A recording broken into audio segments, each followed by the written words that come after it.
Hello, good day. How are you doing today?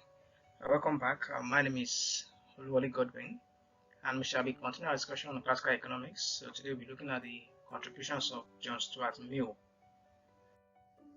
All right, I think in the last class we were looking at the contribution of was it David Ricardo? Yeah, I think it was David Ricardo. We did Adam Smith first, then David Ricardo, and today we're looking at John Stuart Mill.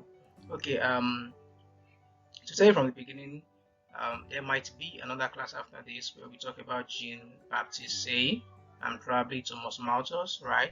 So they might, right? They may not be, and they might be. So it's under probability. Anyway, what are our lesson outcomes for this class? We'll be looking at John Stuart Mill and his principles, and then we'll be looking at our assignments. So who is John Stuart Mill? So John Stuart Mill lived between 1806 to 1873. He was an English philosopher, political economist, right? A politician and a civil servant. He worked at the East India Company. You remember this company, right? From the time of mercantilism, right? Okay. So the East India Company from 1823 to 1858. For someone born in 1806, so starting to work as the East India Company in 1823 simply means that he was 17 years old when he started working there, right? So this is the man himself, Mr. John Stuart Mill. Okay, was influenced by James Mill, who happens to be his father, right? So you can just read all of this on your own to save our time. So what were his principles? Number one, he talked about limited government regulation. So something about Mill was that he advocated for free market, right? So, and he looked at it from the perspective of liberalism. So he was looking at it that and the government doesn't really have to do anything in the economy, you know, it should let people be free. So people should be free to do whatever it is that they want to do. So how to live, what to eat, what to buy, what to sell, what to produce, all of those things. So people should be liberal. People should be left, to their own liberalism. Okay, in choosing whatever action they intend to carry out or not. The only aspect where the government can come in is if the action of an individual is going to cause harm to someone else, right? So that is the only part where the government should come in. So other than that, the government should leave people to their liberalism. They should let people be free to do whatever it is that they want to do, right? And if you look at that, that is insinuating a free market, because in a free market, producers are producing what they want to produce, right? Given their cost of production, then consumers too are buying what they want to buy based on the value that they place on the commodity. So just let people be, right? So the only thing that should make you intervene in economic activity, right, is when like I said earlier, the action of somebody is going to lead to harm of someone else, right? Okay, and then he talked about harm. He differentiated harm into two things. So there could be harm of omission, right? So that means you causing harm from your inaction, from failing to do something, and then there could be harm of commission, right? So you doing something that leads to the harm of someone else. All right, so we can also talk about this in terms of okay, don't let me introduce it. Let me introduce it anyway, but he didn't mention it, right?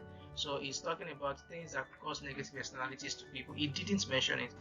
But the fact that we are going through this class, and then of course you must have gone through classes on externality, before getting to this particular juncture in your academic, year as an undergraduate, you must have talked about negative externalities and all of that. So he was saying that the only aspect where the government should come in is when the actions of people would result into negative externalities for other people in society. So that was what he said, right? Okay, and then if you remember, it was Adam Smith that started this. Not that he started, he popularized this concept of the invisible hand, right, and free market from his 1776 book, Wealth of Nations, which we covered, some 2 classes ago or thereabout, right? So, in case you were given a question that asks you to talk about the major ingredients, of free market, right? So, what are the factors that must hold, for free markets to be able to be properly entrenched in an economy or in a society? So number one, you have to talk about self-interest. People are motivated by self-interest, right? The buyer is motivated by self-interest. The seller is motivated by self-interest. We discussed that, when talking about Adam Smith, so you can just build on that point. And then the second point is competition, right? So the market allows for free entry and exit. So where there's a tendency for profitability, you have people investing their capital there, and then when there is a tendency for loss, right, you have people moving their capital away from such industries, right? So I just said I should mention these things because who knows the way your examinations might come and your assessments and all of that, and you may be thinking, oh, this point I don't know, I don't think I can answer this, right?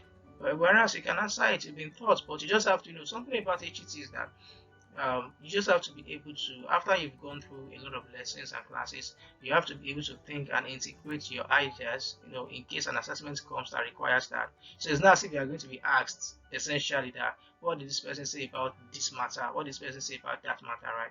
It might be asked some indirect questions that will take a deep level of understanding for you to be able to answer them, because these things you know them, but you might not just be able to answer them. So let's just okay, I was talking about harm. Okay, harm of omission and harm of commission. Right, so let's just read the first paragraph. Right, limited government regulation or intervention, or you call it advocacy for free market, whatever. So it was in support of the free market as guided by the liberty of the common man, that is by freedom. So people doing what they want to do, as much as does is not providing leading to negative externalities, right?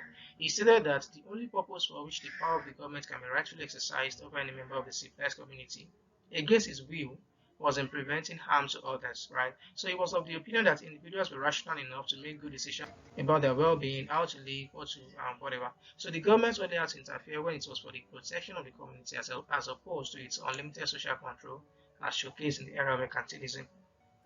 Right, in what is termed as harm that should be avoided. So I've spoken about harm of omission or commission. So examples of harm of omission include the failure to rescue a drowning child. Right, so you see a child that is drowning and there's an inaction from you, you're not rescuing the child, or the failure to pay taxes, or the failure to even avail yourself as a court witness. Right, so there is a someone that should come to be a court witness and then you decide not to come. Right, so that is harm. That's injurious, right?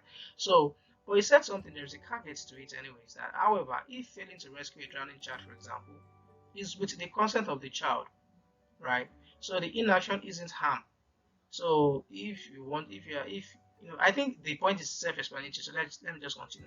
So a harm of commission now, a harm that happens when you are doing something that leads to danger, that puts other people in danger, exists, for example, when employers deceitfully employ workers into poor paying and dehumanizing jobs. There are people like that. They even these days, right? So they market their company to you. We are this, we are that, we are almighty, and you get there and discover that whatever it is that they've told you is at variance with whatever it is that you're seeing, right? So, however, there is no harm when people by consent take up these jobs as long as their employers didn't employ them by fraud or deceit or by any underhand tactics, right? So, if this person has told you that, okay, this is the way this job is, okay, this is the pay, this is that, we cannot pay you more than a minimum wage, you know that you are, I'm just like talking not extensively now, I'm just talking extensively. So we know that, or let me say I'm talking about like in the modern times, okay, this job can only pay the minimum wage. We know that you are coming with a PhD degree, an MSc degree, right? But this is what we can pay you. And if you decide to take the job, then it's not injurious. It doesn't cause harm to anybody because it was by your consent, right? So these are the times that the government, can take its hands off, right? So if there is consent, notwithstanding, Mill postulated a limit to consent, where the society doesn't permit people to sell themselves into slavery, right? So it might even be your consent, like I explained earlier, to take a job that is not that great, right? But then the society shouldn't allow you to still sell yourself into slavery. Okay, so it might begin to get too dehumanizing too much, especially when situation of this can really be improved, probably from the employer side, and it is not being done. So the society can come in, the government can come in, to limit, to ensure that people do not sell themselves into, slavery, in one way or the other. So in his words, he stated that by contrast, this is his own word now. By contrast, it does not count as harming someone if, without force or fraud, the affected individual consents to assume the risks. Thus, one may permissibly offer unsafe employment to others, provided there is no deception involved. He, however, recognized one's limits to consent. So society should not. Alright, so remember that he was a political economist, so he was being an economist and he was also being political, right? So there's no way things like that will not show in your policies, in your talks and principles and all of that. So then he also talked about utilitarianism. So why I want to talk about why I'm talking about this one, I think I'm talking about this one for two reasons. Okay, the second, which I may not even remember now, utilitarian. We are talking about this concept because you may be asked to compare utilitarianism with the concept of utility theory, and then because it's utility, so you may just think the two of the utility is part of utilitarianism. So let me just, it's not like that. Utilitarianism is about something different entirely, right? So utilitarianism as a concept is talking about, people.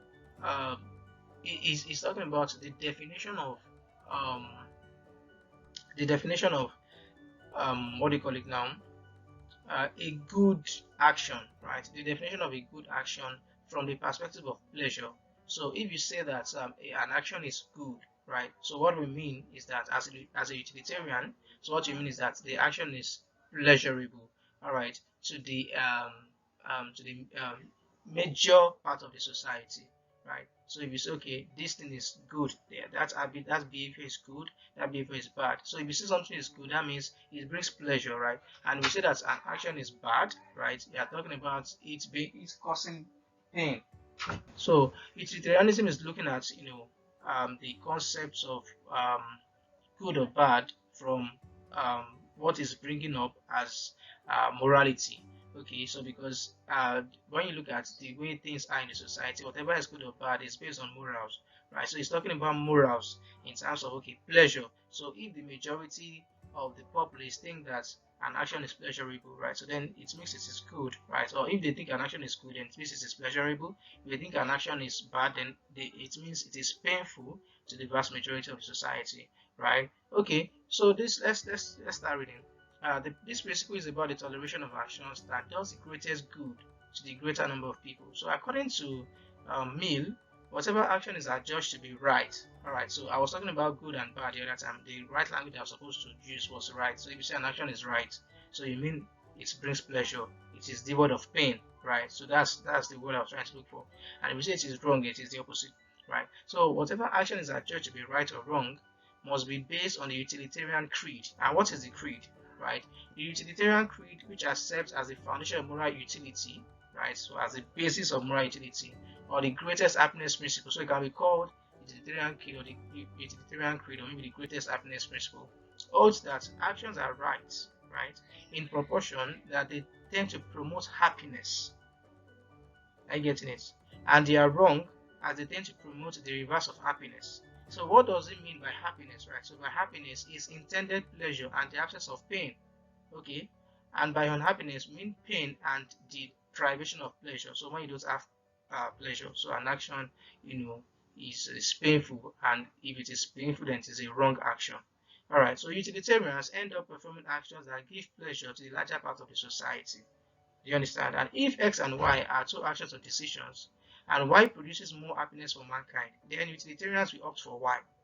So utilitarianism prioritizes the interest of many, not necessarily all, right? Because this guy was even talking about democratic processes, democracy, and all of that. So in essence, but we are not looking at that part because we are dealing with economics, not politics or political science.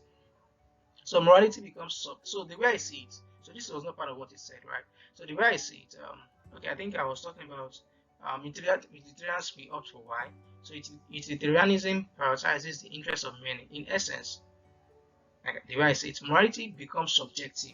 So that's just the point because it depends on what the society considers to be pleasurable. So what the society considers pleasurable, maybe in the past, right? From if new generations of people come up, right, and then they decide that that stuff is no longer pleasurable, then you redefine morals. So morals doesn't have like a solid basis, right? It doesn't have like it's not something that always stands. So it's not like a truth, right? So a truth should be something that universally is applicable, right, and to be found to be correct, right, to be found to hold. But the way this thing is going, morality is subjective, right? So if in the past people believed that people held the idea that sex um, before marriage is fornication, and then in the modern society they believe that okay, sex before marriage is a test of fertility of the woman and maybe fertility of the man. So you can see morals already changing. So initially in the past society, sex before marriage is seen as a wrong action that is punishable. Okay, but in a modern society that has a different thing that gives them happiness, understand? So like sex during sex before marriage, sex doesn't even have to happen.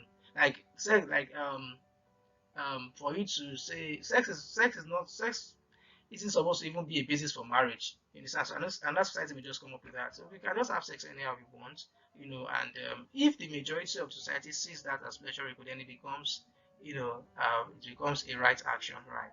And then you might become victimized, for not having sex before marriage, and because it's now being looked at as a wrong action. Okay, so that's that about that. Now, this has been discussed in case, so I mentioned it already. So, and I have a question here. Have you read 1984 by George Orwell? 1984 is a book by George Orwell. So, a part of the book, why I put this here, part of the book explains what government does, right? Governments, governments wiping out what they said in the past or what they held to be true in the past. They wipe out the records of everything, right? And then they bring in new things. Right, so you can just read the book and just see. So the government has a large monitor that monitors the activities of people here and there, and then occasionally government does this thing, and people, because for it to say something is not right, you may need to like consult a document. But then by the time you consult the document, you see that the information in the document has been changed. So you are the one that now begins to look like an insane person, like an insane person. You understand? So you can just go through the book. So I was trying to like relate that to the concept of subjective morality that I can see, or I can teach this from this theory. So you may agree with me, you may disagree with me, and we could have a good debate around it, right? All right. 3, imperialism and colonialism. So you might just be wondering, why should there even be colonialism at all? So in among the principles of somebody that was talking about liberty, right? I was talking about liberty and government, and freedom. Liberty is essentially freedom. Someone that was talking about freedom. Let people be free to do whatever it is that they want to do, right? And then you come back here to talk about colonialism. And imperialism is just the extension of a country's power into other countries or territories, right? Using colonialism or its military or maybe something else, right? So it's just an extent. So if Nigeria just goes and becomes a lord to Ghana using colonialism or its military might or whatever, and it just subjugates them to the caprices of the Nigerian government. So that's imperialism. That's an example of imperialism, right? Okay, and I think in the modern time there might still be there might still be some form of modern imperialism as well. So where you see developed countries trying to extend their influence and determine what happens in African countries or developing countries. So it's still a form of imperialism. So it may not be the normal way or the textbook way of looking at colonialism and slavery and imperialism, but by the time you begin to gather evidence together, you say that okay, there's still a form of imperialism in all of these things, right? Okay, so Mill was an employee of East Indian Company from 1823 to 1850, which I mentioned before. And of course, this is going to influence whatever he was going to say about imperialism for somebody who had already talked about liberty. Do you understand? So he had this view, he had this view of the way you relate, the way a developed country relates to another developed country. So let's say maybe England and France, right? So the way they relate, right, should be different from the way England, for example, will relate with a barbarian, right, or we relate to uncivilized countries. Are you getting it? So if you're saying that, so he was essentially trying to say that he was trying to like shoot his concept of liberty in the foot, in the sense that okay, so we are saying that people should be free, right? But then by the time it comes down to people that you term barbaric and uncivilized, so you should be the one that should be dictating what they should be doing. Like that's just the point, right? So that's just what he said. Now, Mill was an employee. I've mentioned that he had willpower as the decisions he made affected the lives of millions of people. So he supported benevolent despotism. So what does that mean? Benevolent, you say something is good, right? Benevolent, like he's helping you, and despotism is talking about ultimate power. All right. So he's just trying to argue that the ultimate power of Britain over uncivilized set of people, like that he called barbarians, right? So he's benevolent, that this is something that's going to help them, to improve from their states of uncivility to being civilized. You understand? So that's what he called benevolent despotism, right? So he supported benevolent despotism with regard to the administration of overseas colonies. His views on colonialism and slavery in developed countries and among the barbarians were skewed, right? They were not in tandem. So he didn't think that the same international concepts and rules of morality that applied in the relation of one civilized nation to another, I've said it's France and Britain, be obtainable in the relations of industrialized nations to barbarians, the colonies of the uncivilized. So can you see? So according to him, the uncivilized non-Europeans, required, so uncivilized, so of course non-Europeans, Africans for example, right, and not being civilized, they require more help and time, okay, from the better and wiser, countries to emerge from their backwardness. So that was the benevolent despotism. All right, so they require more help and time from the better and wiser. So I wrote in this case Britain, right, to emerge from their own backwardness. Like, so what is your definition of backwardness? So by the time you start shooting this principle, like, what is your definition of backwardness? So do I have to be developed? What is your own concept of development too? So must I be developed in your own way for you to consider me, a developed country or a developed set of people? So these are things, right, that should be spoken about, right? But I didn't see it that way. All right, but before we start to attack him, so let's just continue. So he envisaged the colonialism of the barbarians as Britain's noble mission geared towards the civilization of the colonized, right? So in the end, the colonized is to gain independence, like Nigeria, for example, we gain independence from Britain, 1960, right? So in the end, the colonized is to gain independence, right? As a matter of fact, he considered anyone that oppressed his views on the subject as uninformed.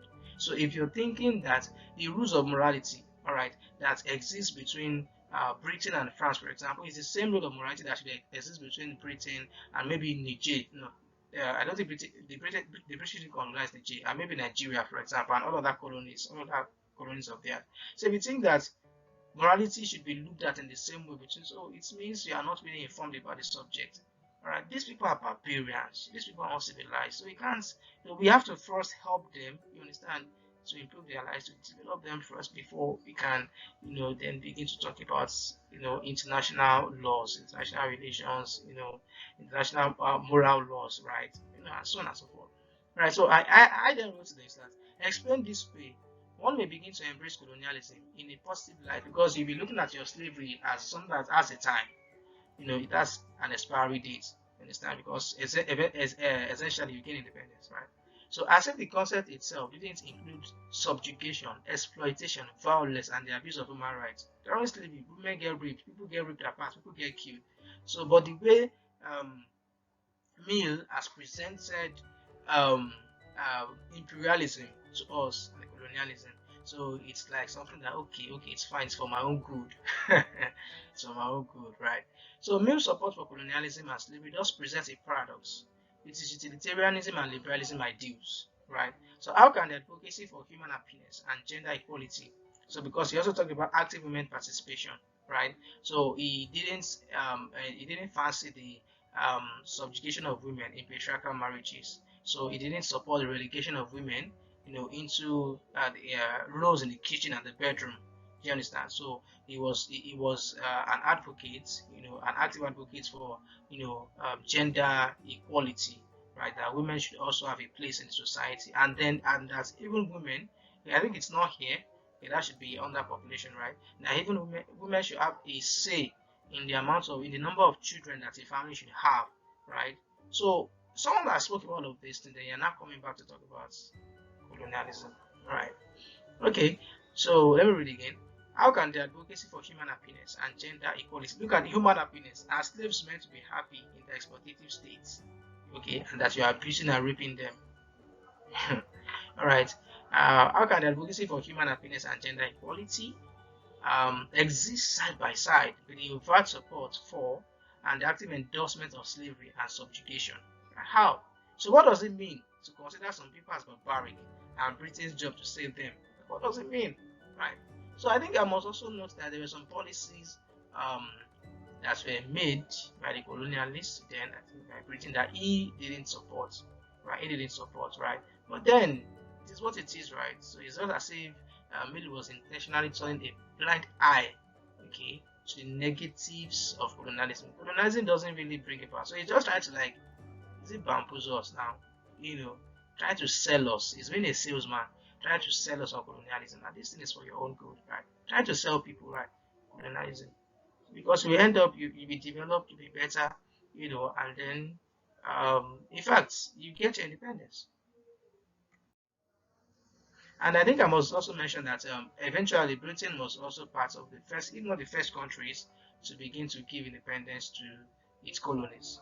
Right? I think the French, they were more brutal and harsh and all of that. And the Portuguese were also engaged in we talked about those things around mercantilism. Okay, you also looked at division of labor and economies of scale. Now, recall that Adam Smith was the person who popularized the idea of division of labor from the perspective of breaking down work. So, and I think I mentioned that work is talking about production and distribution. Okay, so breaking down work into bits that are taken by people, that are undertaken by one person or a small group of people. You understand, who end up becoming specialists in that particular work line of work, right? So or in that particular division of work. So um, Mill too was also sold on the idea. So he supported Smith on the efficiency of division of labor. That's what I call DOL, and included that division of labor is cool, but it is limited by the extent of the market, right? So because for you to say you want to engage division of labor, then the demand for your product has to be high. So you have a large farm size, a large manufacturing, a large manufacturing company, for example, and that's why you can decide to begin to break the activities into smaller bits to be undertaken by a group of specialists or maybe an individual. You understand? So for that, all of those depend on the demand for your product. So if you have a small demand for your product, then the possibility of engaging division of labor is going to be little. And from that, so they were also able to bring about the concept of economies of scale, right? So an economies of scale simply means that the reduction in your average cost, the reduction in the average cost of production, you understand, as a company begins to increase in size. You understand? And why does that happen? Is because resources eventually become shared. Okay, resources begin to become shared. So I think I wrote something here in the second paragraph. Uh, um, they also both postulated that the cost per unit of output falls as the manufacturing companies grow bigger and division of labor gets intensified. The more the factory grows, the more it is able to use some of its factors of production in shared activities, instead of duplicating them for newer work activities, right? So you could have somebody that is already into this particular thing, right? And the person can take up another work in addition to what he was already taking. So the amount that you will be paying the person at the end of the day, or the cost of the person doing two things, for example, instead of one, is going to be lower than if you were to employ an additional person to take on that different, that second part of work. You understand? So that's what I was saying. You understand? And albeit the size of the market determines the existence and the extent of economies of scale. So the two of them talk about distribution of labor in the same light and then economies of scale. So you may read more about it, right? Now, wealth. To him, wealth is the natural end product of labor. Like labor is the one that eventually creates wealth, and then you get wealth from which we are going to talk about um, um, in another principle. But let me just say it here. So wealth is the natural end product of labor, right? And labor is the ultimate source of wealth. That's what this essentially means. And how does that happen? It's because labor eventually produces something, output, right, that is greater than what it requires for its own subsistence. So that what it requires for its own basic living. So labor eventually produces more than it, right? So that's more. That surplus is what eventually brings about wealth. Okay, so again, to him, wealth is the natural end product of labor, right? But the distribution of wealth is determined by human institutions. So though labor is the one that produces wealth, how wealth will be distributed in a way that there will be equality or inequality then depends on human institutions, right? So that's what I was saying. It depends on the decisions and the will of actual people, and those people are actually elite class of educated people. You understand? So as a result, human laws and institutions can and should determine how wealth is distributed, and by that it means high class of educated people. So these are the institutions, these are set of people that constitute the institution that distribute wealth eventually. So to him, the loss of the poor laborers, right, should be regulated for them by these human institutions that consist of elite class of educated people. Okay, so he also spoke about population and economic development. Um, so Mills appreciated Malthusian theory of population. So we haven't talked about Thomas Malthus, and we will not even talk about him if that additional class that I said at the beginning of the class does not come. Right, we'll not talk about it. But then the major, like the significant contribution of Thomas Malthus, right, happens to be his theory of population and economic growth, the relationship between population and economic growth, right, or let me say economic development, right. So, and I believe you guys, you know that at least from your secondary schools, you'd have been taught Thomas Malthus theory of population. Okay, talking about how population grows by GP and geometric progression at a geometric progression, and then food or means of sustenance or subsistence only happens to grow at you know at an arithmetic progression. All of those things. So like Mill appreciated that theory, right? And then he agreed that no betterment in the economic conditions of workers was possible unless they placed a check on their multiplication. Okay, so his words were, it was in vain to say that all mouths which were called into existence brought with them hands. So he's talking about babies, right? Also because the new mouths require as much food as the old ones, but the hands did not produce much. Babies are little children, so what are they producing, right? So because of that, there should be a check on human population. So he was literally championing birth control. Nonetheless, he admitted that women weren't solely responsible for having large families and thus should be given full liberty. This man was big on liberty. You understand? Full liberty to have a say in the decision of the number of children that the family should have. Additionally, he upheld a legislative measure that prohibits marriage among the poor. Why? Because it's going to lead to a lot of poverty in the country, right? And that's a harm. That's one of the harms that they say the government, has the authority to come and prevent. So you can see the way these things are interwoven, right? So a legislative measure that prohibits marriage among the poor, except the partners demonstrated sufficient capacity to support the family. Okay, so except that you don't say you want to get married and then start reproducing. Okay, so he also supported the state funding of education on a national scale, so which is also to that is talking about education of children, right? Education of people. So he supported it. Understand? So people should be educated. So you shouldn't just leave this to the hands of the private sector, right? So if you look at him, eventually, he's more of a mixed economy guy. So he's saying that the market should be left to its own whims and caprices, as people should be free in taking decisions, except those decisions are harmful to other people in society, right? Then, if those decisions are harmful, then he now begins to talk about some of the things that the government can come and do. So he has a role for government, right? And he's talking about free markets with a role for government. Do you understand? Okay. So any way you want to put that. So finally, we'll be talking about profit, and I really I want to take my time in explaining profit. So this is an excerpt from book 2, okay, chapter 15 of the Principles of Political Economy, with some of the applications of social philosophy. Like, that is the full title. I'm talking about the last paragraph here. Book 2, chapter 15 of the Principles of Political Economy, with some of the applications of social philosophy. So what did it say about profit? So I will say it. You are not meant to memorize it, and I'll explain it. Do you understand? So having treated of the laborer's share of the produce, so the laborer's share, what the laborer gets, we next proceed to the share of the capitalist, the profits of capital or stock, the gains of the person who advances the expenses of production, who from funds in his possession, now the funds might be his own or it might be borrowed, talking about monetary capital, pays the wages of the laborers or supports them during the work. He supplies the requisite buildings, materials, and tools or machinery, that's fixed capital, right?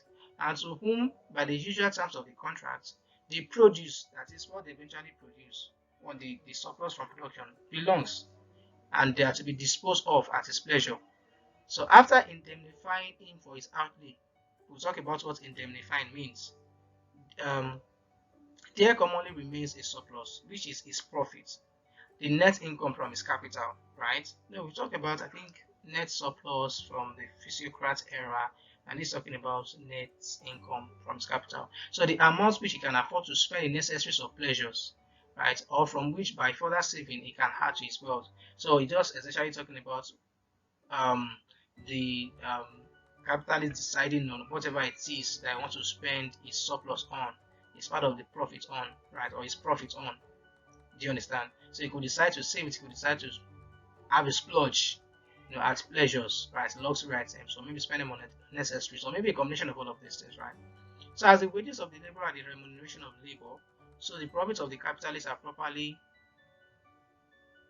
called the remuneration of abstinence. Remuneration of abstinence. They are what he gains by preparing to consume his capital for his own uses and allowing it to be consumed by productive laborers for their uses. For his forbearance, he requires a recompense. Right? So when you say remuneration of abstinence, what does that mean? You say indemnifying for risk. What does that mean too? And then there's something else, remuneration for superintendence. Like, oh my God, what's all this thing, right? So now let's start to explain. All right. The thing is that according to Mill, he recognized three aspects, or he identified three aspects of capitalist enterprise, right? That gross profits must at least cover. So number one, it talks about the reward for abstinence. Now, what does reward for abstinence mean? The reward for abstinence is just talking about um, the reward that a capitalist gets if he decides to abstain from the use of his own capital, okay, and then loan out that capital to other people who want to make productive use of it. You understand? So at the end of the day, the gross profit that is made from uh, a productive activity, right, of the capitalist must be able to reward the person who provided, the capital that's funding the business. That is, if that person is not a part of the business, right? So like the role of banks now today, for example, so they are not really a part of investors' business, but then they provide funds. So something like that. So he didn't talk about. I don't think he talked about banks. I don't know, right? I'm just using that to illustrate. So as the capitalist that provides that capital, right? He could have squandered it. He could have ate his capital up, right? He could have done whatever it is he wants to do with it. But the fact that he's loaning out that capital to others, right, while not being an active part of the production process and not bearing any risk or any additional risk apart from lending out his capital for others, he has to be rewarded, for abstaining from immediate gratification from the consummation of his capital, or from consuming his capital. And that reward is called interest, right? That reward is called interest. Now, after that, he also spoke about the indemnity for risk. Now, indemnity for risk now is talking about when the capitalist, that is the fund provider, is now a part of the business, like is now the one conducting the business. So in this case, there's a lot of risk involved because as a capitalist, as a business person now, you can lose all of your capital, or you can lose a significant part of it. The loss that you'll be getting, that you might even incur, is likely going to be far greater than the loss you will incur if you are just lent out your capital to other people to make use of it. At least in that aspect, you may demand for your capital, right? But here, if you lose it, you've lost it, right? So that risk, you understand, that the capitalist is bearing from providing his funds and then watching over, from providing his funds, and making use of that funds himself in the business, right, is what is called um, um, the reward for it is what is called indemnity for risk, right? So number one, the gross profits must cover interest. Number two, the gross profits must cover indemnity for risk, right? Then the third is remuneration for superintendence. Now, superintendence is also from the capitalist, being the one in business, right? Because to conduct a business, for those of you that may have conducted businesses, to conduct a business, you realize that it takes a lot of skill to manage a business, a lot of skill, right? So that entrepreneurial skill that you engage yourself in conducting a business, in managing the business, in organizing the factors of production, right, is what it calls. So the reward that you get for it is what it called the remuneration for superintendence, right? Of that labor, of all of those skill and everything that you are putting into business, right? So if you look at it now, it's broken down. So your gross profit must at least cover those three things: interest, right? Remuneration for abstinence, remuneration for superintendence. You understand? Now, all of these, the gross profit might be large or small, but then it must just cover, these three things. If it does not cover these three things at least, do you understand? Then capital would move away from that type of industry or from that type of business. It will move away from it and go into, businesses that, provide, at least these three things, being the reward of the capitalist. Okay, so I've explained, so you can just read what is here. All right, so capital and what's now the relationship between capital and profit? Okay, so Mill had one idea here. So Mill considered capital as being greater than the sum of profits that the capital may yield in a person's lifetime. Okay, so that was his own idea. That was what he thought, right? So from him having capital, okay, so the amount, that's the amount of capital, he considered it greater than the sum of profits that he may get if you put that capital, into use, throughout your lifetime. So now is what he says. Very often in personal enjoyment, the owner of the capital now would be a gainer by squandering his capital. The capital amounting to more than the sum of the profits, which is to be used during the years he can expect to live. But while he retains it undiminished, which is the benefits of allowing that capital to be invested, right? So he's able to you know maintain the fixed amount of the capital. So he has always the power of consuming it if he wishes or needs, right? So he can bestow it upon others at his death. So he still has that capital is intact, right? Which he can begin to like consume from if he needs or if he wants to, or which he can give to people, like a bequest, right? And in the meantime, he derives from it an income which he can, without impoverishment, apply to the satisfaction of his own wants or inclinations. So he's talking about the interest from putting that capital to use, from lending that capital to somebody. They are getting an interest that he can use to sustain his own lifestyle, at the moment, while still keeping the fixed amount of the capital, intact. So you look at some of these ideas and you're like, wow, as far back as whatever years, these people are able to bring up something that is incredible and amazing, right? So he also he spoke about capital now, talking about capital and interest. So he was of the opinion that due to the risks involved in conducting a business by oneself. Now here, we kind of have to be careful. Like it's not necessarily like you, like being, the person running the business, because he talked about different forms of businesses. He talked about himself, like a sole proprietor. That was the way I understood it. A sole proprietor, but you are not the one managing it. You have a manager, right? But then you are the one supplying the capital, and then the risks of the business, everything is on you. But then you have a manager that is making decisions and whatever, on your behalf. Okay, so that risk is still what he's talking about here. Okay, you are not the one actively maybe running it, but then you are providing the money, and then you still have like kind of respect the activities of the manager. Do you understand? And then there is another form of social proprietorship where you don't have a manager, you are the one doing all of everything. You are the one doing everything. Then you also spoke about partnership, where you have a sleeping partner, a partner that provides money, bears a part of the risk, but doesn't take any part in the decision making, right? In the active running of the business, it doesn't do anything. So he spoke about that, right? Like he spoke about fantastic things. So he was of the opinion that due to the risks involved in conducting a business by oneself, that's what I mean by saying oneself, right? These different forms, right? The expected profits accrued from the superintendence of one's capital generally exceeded the expected interest received from merely loaning out one's capital for the productive use of others. I hope you get the point. So yeah, because of the risks that you're assuming, from being the one in business, right? Instead of lending your money out to other people. So what you expect as the reward for that risk is greater than what is expected as reward for lending out capital. So that was what he was saying. So to him, he personally believed, that profit should be greater than interest. So that's the point here. Profit is greater, profit should be greater. Or he believed that generally speaking, profit is greater than interest. Okay. All right, and profit is from the active use of capital by yourself. Okay, that's and then um okay, I'm now moving to the bolding part now, and that's though profits vary according to risks, time, and so on, the real cause of profit and wealth was from labor producing more than was required for its subsistence. So I've already explained that one too. But I think the last thing I will talk about here, he supported Ricardo's stance on the inverse relationship between profit and wages, but did not assess Smith's position that profits reduce from competition or competitive capital. Right. So if you look at what Adam Smith said, I don't think I've mentioned that before.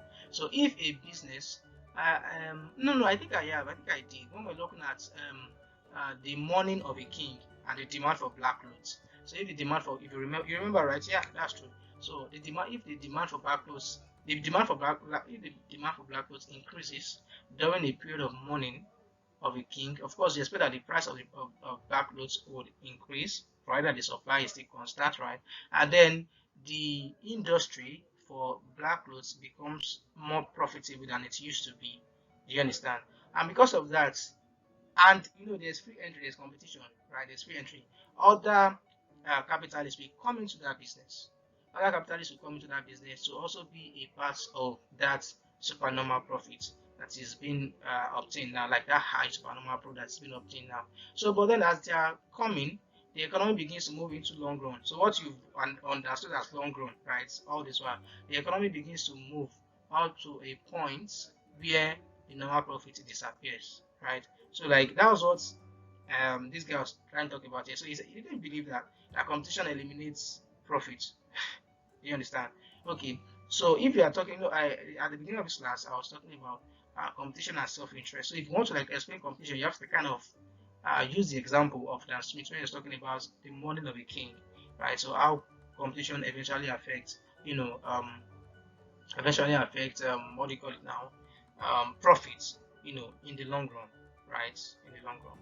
Okay, so you begin to bring your understanding of market structures, and so on and so forth. All right, so he believed that the cost of labor to the entrepreneur is a function of three factors. So to him, if you remember what David Ricardo said, he posited an inverse relationship between wage and profit, right? Okay, so to Mill believed that the cost of labor, so which is not like essentially, he didn't just call it wage, so he called it cost of labor, is a function of three things. One, is a function of the wage that you are paying to laborers. Two is a function of the efficiency of labor. And three is a function of the price level. That is what the wage of laborers eventually buy. So you can just, break these things into like those two factors. Like it is a function of the real wage rate and an efficiency of labor, something like that. So as an example, as an illustration for the inverse relationship between the two, he said that if labor efficiency rises, that is, if labor begins to produce more than it used to produce, and then its wage rate, the labor is not now demanded for higher wages because of more efficiency, right? And then the articles that labor also purchases, if it happens to become cheaper, and then you pay laborers low wage rate because of that. So you would see that labor cost reduces and your profit increases, and vice versa. Your labor cost will reduce and your profit will increase and vice versa. But if for one reason or the other wage rate increases, the efficiency of labor is the same or drops, of course, then it is costing more for the capitalist to employ labor. So in that case, he pays more in terms of wages, and then he has to suffer for it in terms of lower profit. So that was his own, perspective and explanation of it. All right, so that's about that. This class is, I think, the longest so far. I didn't just want to break it into two, right? So, and I guess from the way we are going, we are probably going to use a month to discuss the classical economics, right? So, number one, critically discuss the Malthusian theory of population. So, he was also a classical economist. So, and in your essay, I want you to include the summary of his views on the corn laws. So, like what were the corn laws and the poor laws, right? Then state and explain the free market theory of classical economics, paying particular reference to how the economy will tend to full employment if left to itself. So you have to bring in the understanding of the free market, and then all of those things that you also learned in your macroeconomic theory. So how economy stabilizes. Right, so you're not talking about sticky prices now, because these people are talking about flexible prices. That okay, when you move out of equilibrium, over time you return to equilibrium, right? So equilibrium is always restored. So that's their concept of free market, is always restored.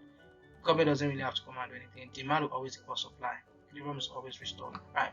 Okay, so like explain that process. When equilibrium is always restored is what you call the full employment, right? From your understanding of micro and macroeconomics up to this point. So you have to talk about the key elements of the economy self-adjusting process, okay, which I've already answered: competition and self-interest, right? Then the two key steps that the government must take if it wishes to promote long-term stable economic growth. Long-term stable economic growth in the context of the free market. So what are the two key steps? What are the two important things that the government must take into consideration if it wants to promote long-term stable economic growth? Stable long-term. Alright, so 3A, there's also a guy, Jean-Baptiste Say, which we've not covered.